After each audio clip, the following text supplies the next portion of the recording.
Oh, God, last footnote. And I don't have the power, even though my act is so together, it's absurd.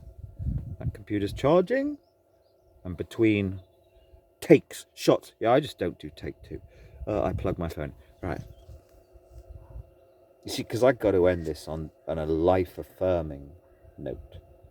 Because there are life-affirming things, and there are cultural things that are the key to things.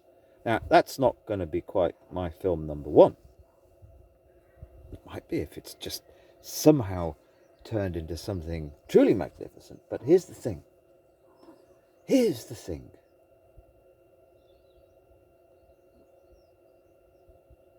The film Tangerines. Yeah, I watched that 7 or 8 years ago. It's about bloodthirsty behaviour in Central East Europe. It's simply magnificent. It changed me. Well, no, actually, I already was that person. Thanks to Pipe Man. I got it. I got all of it. I called it Pipe Man 12 years ago. Yeah, but that film's just... If you want to help Ukraine, send them all a copy of Tangerines. And I mean it. I actually mean it. It's about even when the enemy soldier comes and aggresses you, if my memory serves me right, or sort of affects your family in some completely hidden, out of the way little village. Accept all people are just people, and that's genders or races or whatever. It's just simply the most superb film. In fact, it's much better than anything Bruce could have done. Even though Bruce's Killing Fields was great. Yeah, that's the kind of... Okay, it's maudlin, and unfortunately, our society can't deal with maudlin. We've become too Disneyfied, saccharinated, everything to this buzzy... Ah!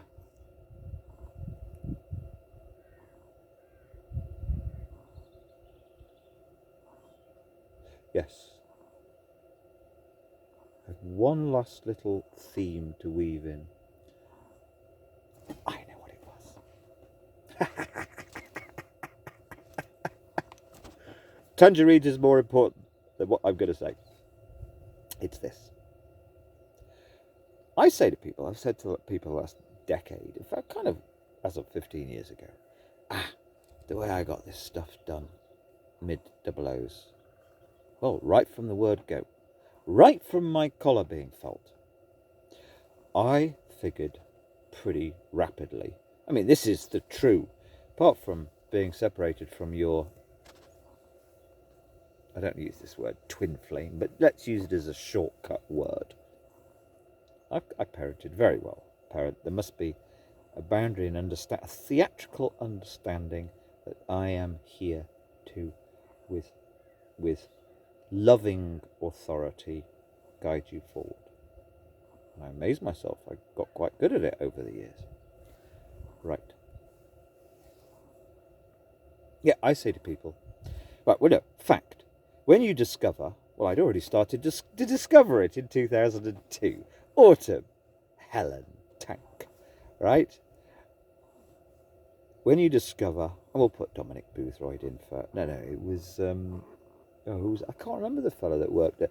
Many people that were, no, I was never against anybody, but part of the story, 2/3 of the people who were hired to be, in theory, sort of opposing, they cracked up, had breakdowns, got fired. Even Justice Headley, I mean, they would never admit it, but Headley was destined to the top within a few years of meeting me. He's kind of semi-retired. I wouldn't wish a back cold on Vladimir Putin, even though he's committing, as we know, genocides. Well, both sides will be committing war crimes, sadly. Right. Yes. So when you discover, it's just the same when you go into the criminal system, in fact it's worse. No, it's just the same, it's just as bad. When you discover that you can't rely on lawyers, they're utterly pathetic. They're actually like musicians. They're so narcissistic. It's just, they're prima donnas. It's just a lot of them. Right. That is the thing.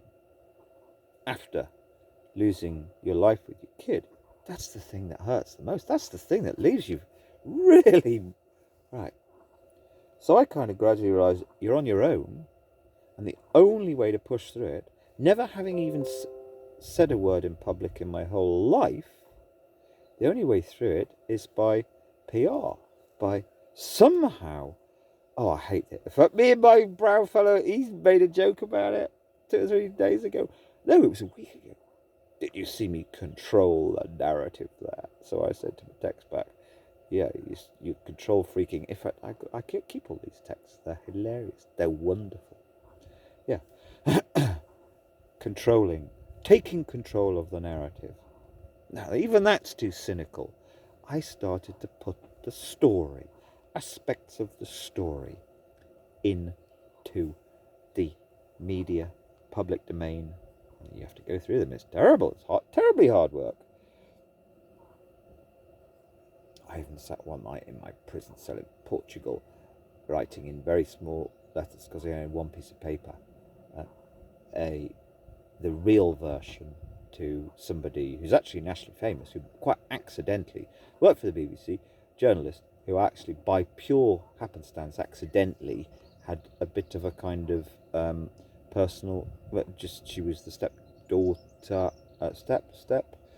daughter-in-law of a lady who was my landlady for some time. Anyway, she ignored me. She was friendly to me a few years later when I saw her, very friendly. Anyway, PR. I hate the phrase. The notion that PR is all, it's like, I say to people, actually, and this is the problem. It's like people's perception. It's like, I got or attacked or readjusted or whatever word you want to use, the legal world by PR. Now, unfortunately, everybody, even for 20 years, virtually everybody's been, kids are taught to be their own little PR spiv, the spivvy version. No, the real version is the one that works. And there are all sorts of modern words and modern usage like masterclass. I can't stand that word. It's all so spivvy. It's all of this language is spivvy. All of it. Just a bloke, call him David versus Goliath, whatever. A bloke who's trying to figure, what do I need to put out into the public domain that might help this situation? That's public relations. It's as simple as that. And in a way, you see, one doesn't want to go down as a masterclass in PR, but that's what I became. Didn't like it, but that's what it's really about. And that might not be something to weave into a film, because on the face of it, it's off-putting. But on the other hand, perhaps it is the most important message in respect of the future, the current, the zeitgeist for the ordinary 25 to 40-year-old now. The genuine how to pat the narrative on its head, give it a cuddle, and send it out feeling good, such that other people will believe it, use it, whatever. I don't know. That's what life kind of became in many ways 10 or 15 years ago. And me, who is of the generation we were, I've probably said this already, anyone who's selling something to you, you don't want to buy it. We knew that at age 18. I knew that with the old man who I was attached to very, very deeply. But the public message is all that dominates virtually everything. And I, somebody totally and utterly allergic to any kind of public interaction at all whatsoever. The guy who, if he was at a festival in the year 2000, when it was a nice little thing in the old school, wanted to ask a question, I would be hesitant about putting my hand up. Very hesitant. even with only 100 people in the room. But you take yourself, you have to put yourself, and a meaningful, real, authentic version of the story, no matter what people are saying. Is that PR?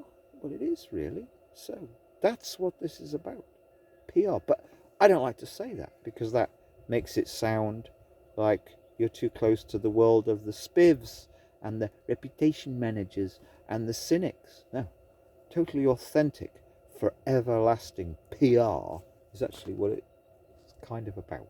There we go. To work.